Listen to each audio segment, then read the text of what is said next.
Dans quel état physique est-ce que vous étiez à ce moment-là? Alors, nous avions tous des poux, la gale et l'impétigo. Je peux vous dire que nous étions tout un groupe. On nous emmenait à l'hôpital qui s'appelait l'Hôtel Dieu, où on nous mettait un produit à base de soufre, on nous brossait à la brosse à chien dents, et après on nous baignait pour la gale. Moi j'avais ma petite sœur Rosette qui était pleine d'impétigo de la tête aux pieds. Mais la pommade, c'était trop cher pour les juifs. On ne le donnait pas parce qu'il y avait une infirmerie au camp, mais ils ne donnaient rien. Alors ma petite sœur avait de l'impétigo et moi j'ai eu la gale, hein. Je le dis, c'est vrai. J'étais brossée, hein. Voilà comment ça se passait. Au moment où vous pouvez quitter le camp, grâce au rabbin Bloch, donc c'est le 24 novembre 41, oui. Est-ce que vous avez pu dire au revoir à votre mère? Bien sûr, parce qu'on était avec elle. Et ça a été très dur pour ma sœur cadette, pour Thérèse. Elle ne voulait pas lâcher ma mère. Vos deux sœurs avaient quel âge à ce moment-là? Une qui avait 8 ans et l'autre qui avait 12 ans. Et celle de 12 ans ne voulait pas lâcher ma mère. On l'a tirée pour la sortir. Elle ne voulait pas la laisser. Et ma mère voulait qu'elle s'en aille. Elle ne voulait pas nous garder auprès d'elle parce qu'elle s'est dit, ils seront plus heureux s'ils sortent. Et de là, on nous a emmenés, tous, pour essayer de nous soigner, près de Poitiers, à Migné. Ça s'appelle Migné. Est-ce que votre mère vous a fait une recommandation avant que vous ne quittiez le camp? Tu fais attention à tes petites sœurs. Mais c'est tout, je te fais confiance, t'es la grande, je te fais confiance. Tu fais ce qu'il faut, bien sûr. Et là, nous voilà partis à cette fameuse Sansonnerie de Migné, où nous sommes restés à peu près 2 mois, pas plus. Parce que la secrétaire du rabbin Bloch, qui était venue pour s'occuper de nous, s'est aperçue qu'on ne s'occupait pas de nous comme il fallait. On n'était pas soignés comme il fallait. On nous donnait à manger, mais vous savez ce qu'on faisait avec mes petites sœurs? Eh bien, on gardait toutes les 3 un petit morceau de pain. Ce morceau de pain, on le grillait. Parce qu'il y avait un poêle. On le grillait. Et on le gardait. Parce qu'on nous avait dit, 1 fois par semaine, on vous emmènera pour voir vos parents. Alors on était contente quand on arrivait lui donner le petit peu de pain qu'on avait pu griller puis lui apporter. C'est-à-dire que toutes les semaines, vous pouviez aller voir votre mère? On pouvait aller voir, oui. Qui était restée dans le camp? Oui. Et ça, donc, quand, au bout de 2 mois à peu près à Migné, parce qu'on a dû y aller donc fin novembre, le mois de décembre on y était, dans le mois de janvier, le rabbin Bloch a décidé que on n'était pas soignés comme il fallait, et il nous a emmenés tous, donc, et mis dans des familles à Poitiers. Quand vous alliez la voir régulièrement, votre mère, donc dans ce camp d'internement, dans quel état physique est-ce qu'elle était? Elle ne voulait pas qu'on s'aperçoive de quoi que ce soit, elle ne voulait pas qu'on voie qu'elle souffrait du manque de nourriture d'abord, et puis on lui manquait, bien sûr qu'on lui manquait. Pour elle c'était important de ne pas nous voir, de ne pas nous avoir, mais jamais elle s'est plainte. Jamais ma mère s'est plainte, jamais. Au contraire, quand elle nous voyait, elle était contente. Et après, elle savait qu'on s'occupait de nous, que le rabbin s'occupait de nous. Il y avait le rabbin, puis il y avait le père Fleury. Et le rabbin Bloch qui faisait tout pour nous aider, pour nous donner à manger, pour nous mettre... Et là, on nous a mis dans des familles, quand on est sorti de Migné. Est-ce que vous pourriez simplement expliquer d'un mot qui était le père Fleury? Alors, le père Fleury, c'était un jésuite. Et c'était l'aumônier des gitans. Et c'est grâce au père Fleury, aumônier des gitans, que le rabbin Bloch pouvait faire passer les choses. Parce que lui, le rabbin Bloch, n'avait pas le droit de passer la porte. On lui interdisait. Les Allemands avaient interdit qu'il rentre dans le camp. Alors tout ce qui pouvait se faire se faisait par le père Fleury. qui a été un homme extraordinaire pour les tziganes et pour les juifs. C'était... il faisait pas de différence, vous voyez, entre les tziganes et les juifs. Quand il pouvait faire quelque chose pour les uns, pour les autres, il le faisait. C'était un homme très bon, que j'ai revu après la libération. Il est décédé maintenant. Mais c'est grâce à lui si on a pu faire passer des choses à nos parents. Parce que nous, on allait jusqu'à la grille du camp, mais on rentrait pas. On voyait nos parents au travers de la grille. On ne rentrait pas dans le camp. C'était fini. Alors là, on nous a mis dans des familles juives et non juives, hein, qui ont pris 1 ou 2 enfants, ou 3 enfants, ou même à Loudun, une famille qui en a pris 4, pour s'occuper d'eux, les soigner, leur donner à manger et tout. Et moi, je me suis trouvée d'abord dans une famille où je n'étais pas très bien, et Régine Brédic, qui était la secrétaire du rabbin Bloch, s'en est aperçue, parce qu'on me faisait coucher sur 2 chaises. J'ai ma sœur Thérèse, pareil, elle était dans une famille, on l'a couchée sur 2 chaises. Alors vous savez, on me faisait éplucher les légumes, fallait pas que la peau soit très épaisse sans me taper sur les doigts. Non, alors elle a vu que j'étais pas très heureuse, Régine, et à ce moment-là, le rabbin Bloch m'a pris chez lui. J'étais chez le rabbin Bloch avec d'autres, nous étions 6 enfants chez le rabbin Bloch. Filles et garçons. Alors là, j'étais plus heureuse, et moi j'ai toujours aimé faire la cuisine. J'avais sans doute le don de ma mère, et mon plaisir c'était de faire la cuisine pour tout le monde. Si bien que il y a eu 3 ans, 4 ans maintenant, il y a eu à Poitiers, il y a une allée qui s'appelle l'allée du rabbin Bloch. La ville de Poitiers a donné le nom de l'allée du rabbin Bloch, qui se trouve au bout du camp. Et j'ai retrouvé les sœurs jumelles du rabbin Bloch qui sont venues à moi, et la nièce en me disant « C'est Félicia, c'est toi Félicia, c'est toi qui faisais de la bonne cuisine. » Parce que Georgette, la femme du rabbin Bloch, quand elle nous écrivait, elle mettait toujours « Oh, Félicia nous a fait de la bonne cuisine. » Voilà, j'étais la renommée de la bonne cuisine. Je faisais la cuisine pour tout le monde, mais pas seulement ça. C'est qu'il y avait des garçons avec nous. Ce n'était pas que des filles.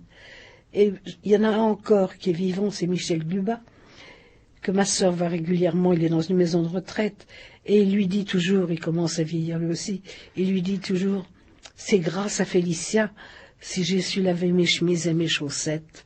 Parce que les garçons, je leur disais, vous lavez vos chemises et vos chaussettes, hein. Moi, je lave pas tout, hein. Je faisais pas tout. Mais il y a des choses comme ça qui vous restent, qui marquent. Dans la famille où vous étiez avant oui. De vous installer chez le rabbin Bloch, oui.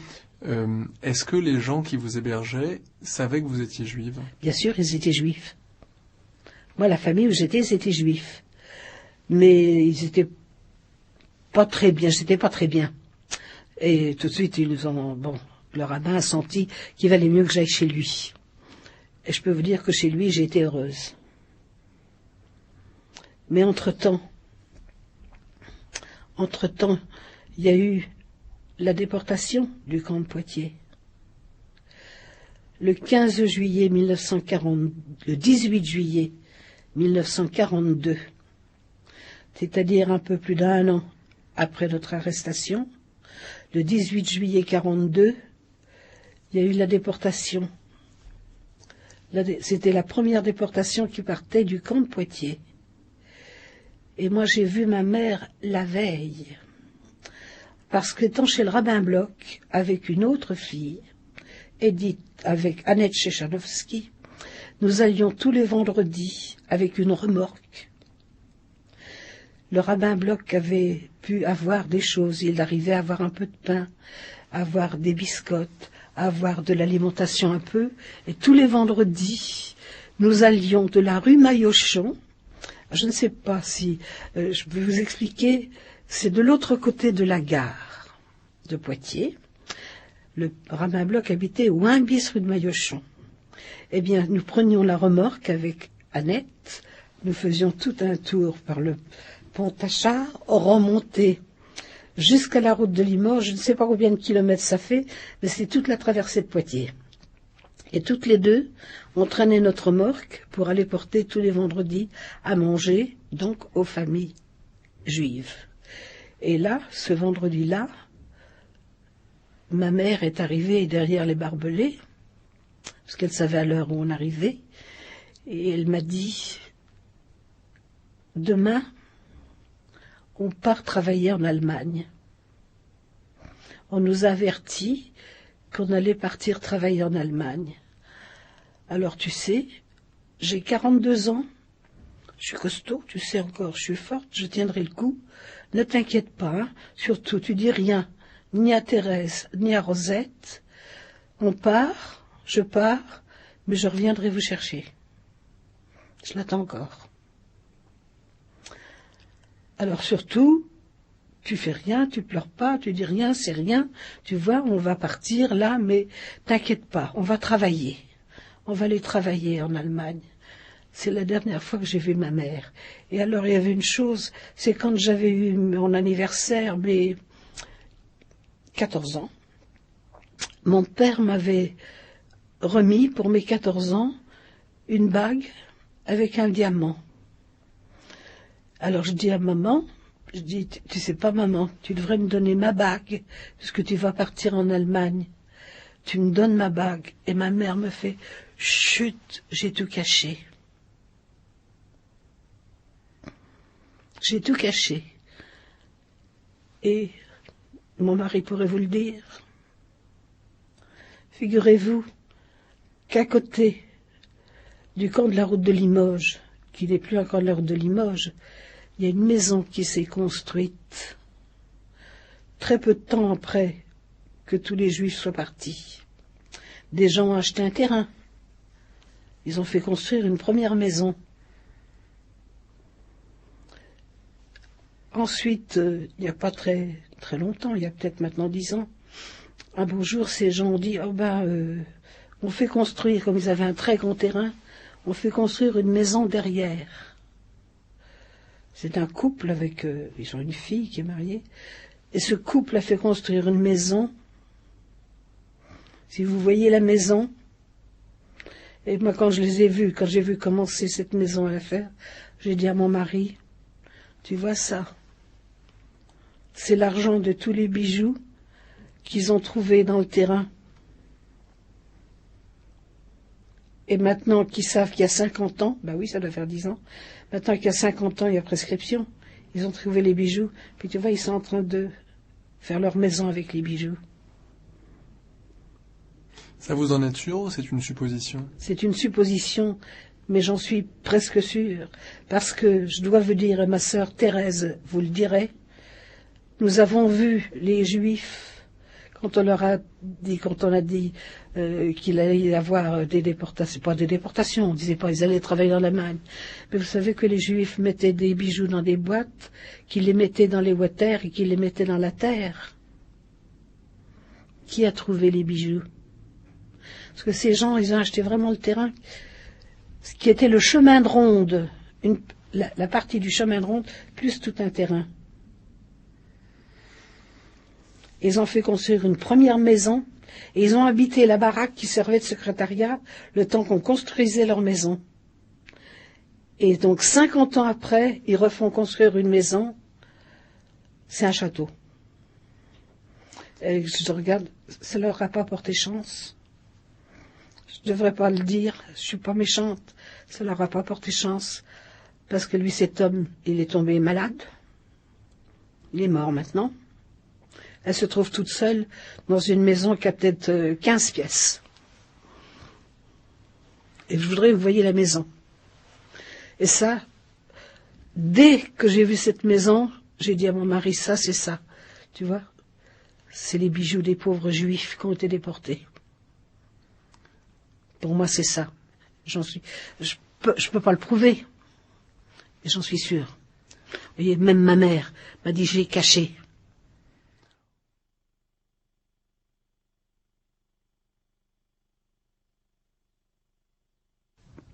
Donc nous sommes en 1942. Votre mère est déportée au mois de juillet. Oui.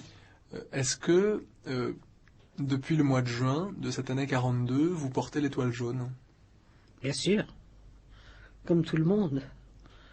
Parce que vous avez des preuves. J'ai des photos où je l'ai. Et est-ce que vous vous souvenez du moment où il a fallu la coudre et du moment où vous l'avez portée? Est-ce que vous vous en souvenez précisément? Je me souviens très bien en train de la coudre. Oui. Alors, ayant l'étoile juive, vous savez qu'il y avait... Je vais répondre tout de suite à une question, vous donner une chose, qu'il y avait des jours et des heures pour faire les courses. Eh bien, je vais avec un garçon qui était avec moi chez le rabbin Bloch, Michel Gluba. Nous allons dans un magasin de Poitiers qui s'appelait Prise Unique pour acheter quelques petites choses, très peu, parce qu'on n'avait pas beaucoup de tickets, pas beaucoup, mais bon, j'étais chargée d'acheter certaines choses. Et rentre dans Prise Unique un Allemand qui sort son revolver et qui commence à nous injurier. Jude, Jude, Jude, et puis on a peur tous les deux. Moi j'ai un gamin d'une dizaine d'années avec moi, j'ai 14 ans, j'ai peur. Jude, c'est-à-dire juif. Deux juifs, lui il avait sa petite étoile, moi j'avais mon étoile. Et cet Allemand est arrivé sur nous en nous injuriant, en voulant nous faire sortir de ce magasin. Et en sortant de ce magasin, au coin de la rue, il y a une pharmacie, et devant cette pharmacie, il y avait un marchand de journaux. Monsieur Valadas, qui avait un bras, qui était un blessé de guerre, il avait un bras en moins. Et cet homme est arrivé, au risque de sa vie, et s'est interposé entre l'Allemand et nous. Et si on est encore là tous les deux, parce que Michel Gluba est vivant, mais on en parle et dans